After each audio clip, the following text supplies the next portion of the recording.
For completing the square, there are many different ways in which you can complete the square. Some people simply remember a formula.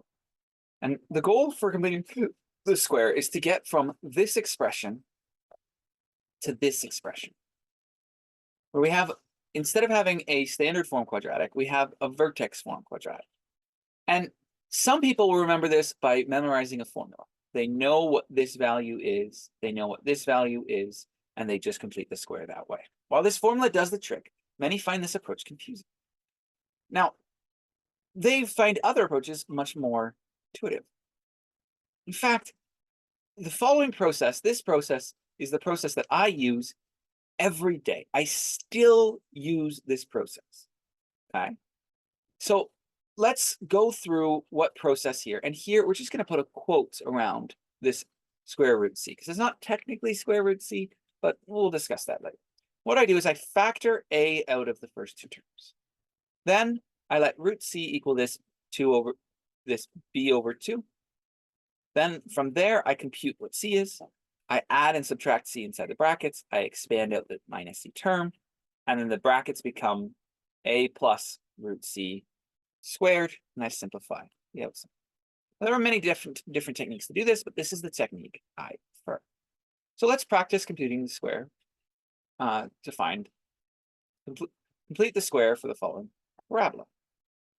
So completing the square, I'm going to take 2x, or we're looking at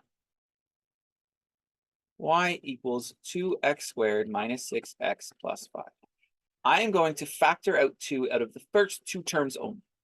So 2x squared minus 3x. Then I'm going to leave space plus 5. Now, off to the side, root c equals, well, this minus 3 is going to be a minus 3 over 2. And I'm going to, and now from this minus 3 over 2, I'm going to solve what c is. Well, I'm going to square both sides to get 9 over 4. So this is plus 9 over 4 minus 9 over 4. From here, I'm going to expand this to give me 2x squared minus 3x plus 9 over 4. I'm going to bring this minus 9 over 4 out to give me minus 9 over 2 plus 5. This equals 2 here. This becomes x plus the number I solved here, minus 3 over 2 squared. Now this becomes plus 1/2 if we simplify this down. So we get 2x minus 3 over 2. Y equals 2x minus 3 over 2 squared plus 1. I really encourage you to get the process of completing the square down. When we complete the square, we'll really understand how, when we get completing the square, computing the conic forms is not challenging. In fact, we can complete the squares, we can determine the conic forms for the following expressions.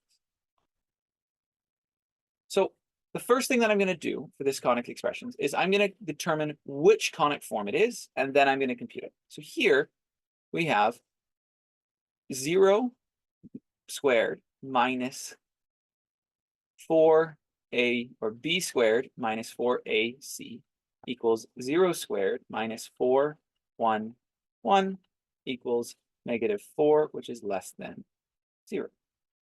Therefore, it is an ellipse.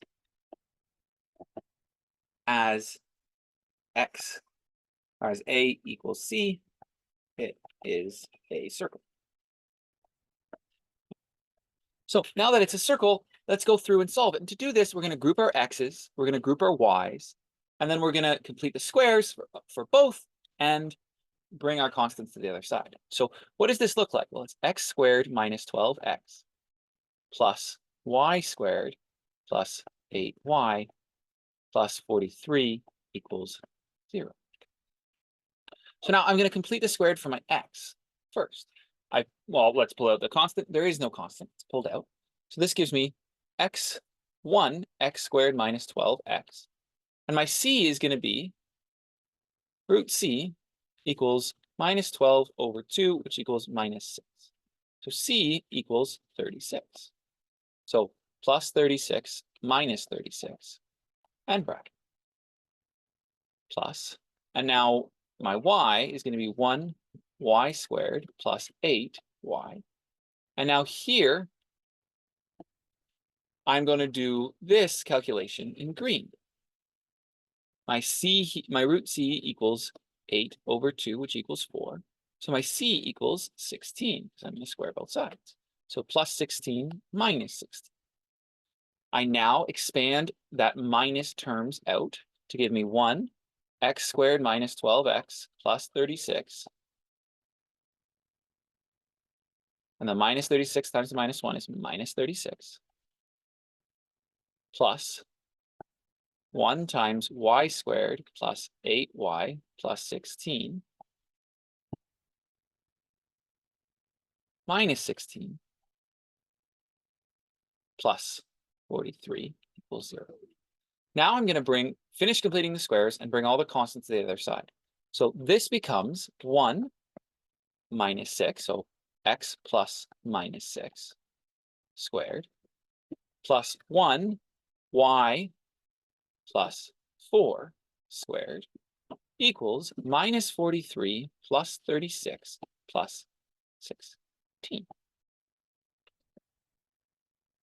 Simplifying it gives me x minus 6 squared plus y minus 4 squared equals, now 36 plus 16 is 52, minus 43 is 9. So now I'm going to divide everything by 9 to give me x minus 6 squared over 9 plus y minus 4 squared over 9 equals 1. And I'm going to simplify this expression to give me x minus 6 squared over 9 plus y, or plus over 3 squared, y minus 4 squared over 3 squared equals 1. So my radius to the top is going to be 3, and my radius to the side is going to be 3 as well. But circles are often represented as x minus 6 squared plus y minus 4 squared equals 3 squared. And here, HK is the center. And this is going to be, so this is H, this is K, and this is R. And R is the radius.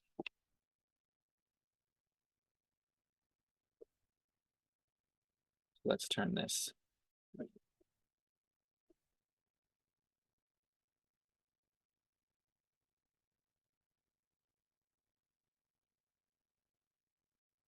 Oh, it's not turning green.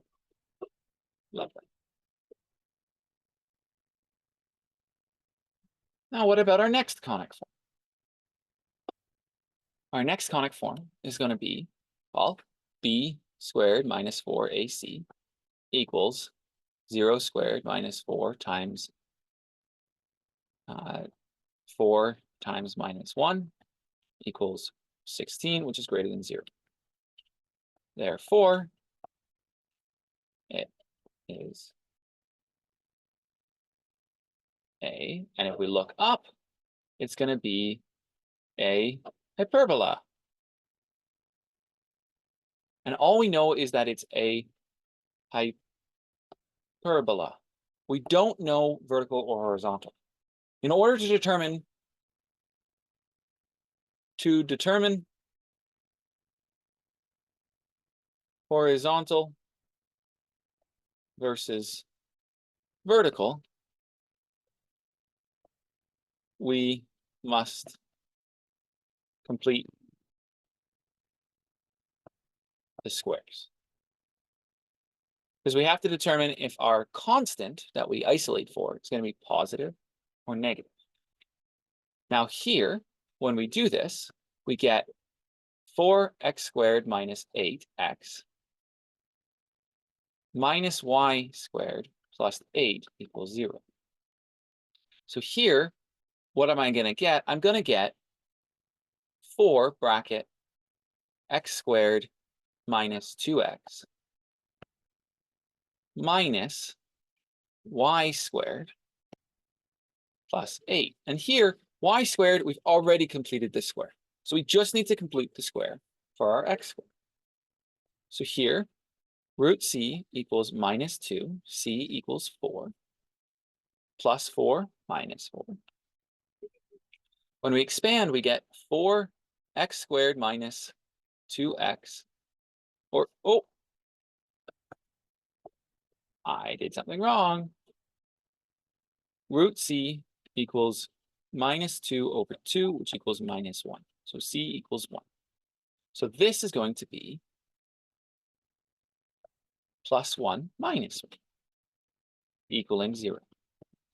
Well, now, factoring out that minus 1, we get 4x squared minus 2x plus 1 minus 4 minus y squared minus y squared plus 8 equals 0. Well, 4x squared minus 1, or x minus 1 squared, I should say, which we remember we pull that minus 1 from here. So let's slow down. X plus minus 1 squared minus y minus 0 squared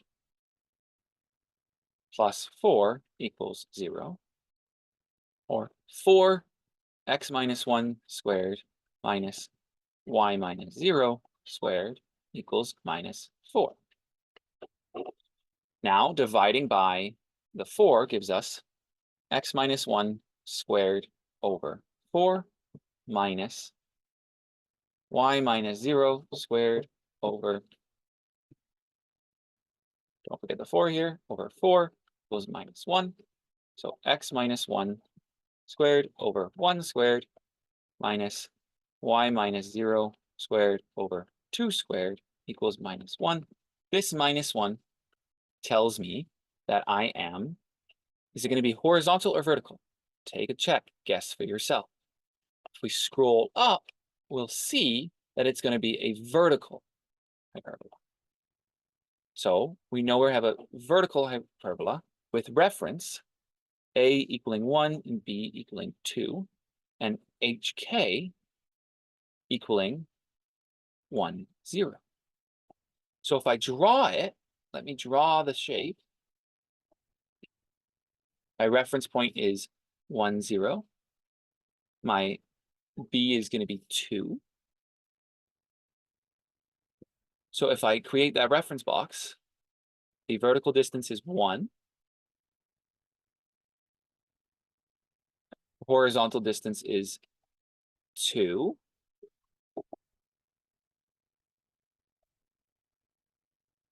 I make my reference box. I draw my asymptotes. And then I get my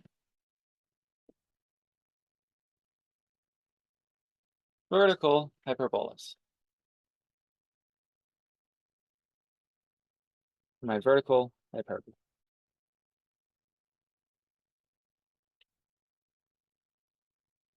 My vertical hyperbola. Highly encourage you to practice. Practice converting to your conic forms. Try drawing out this circle, and try drawing out our other conic forms.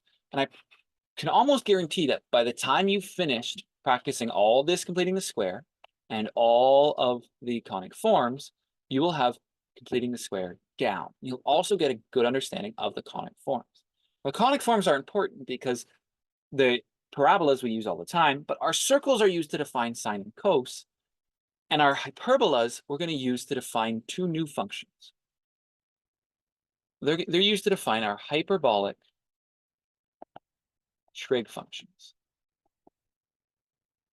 And these are going to come up very soon, especially if you're in A20, A30, or A31.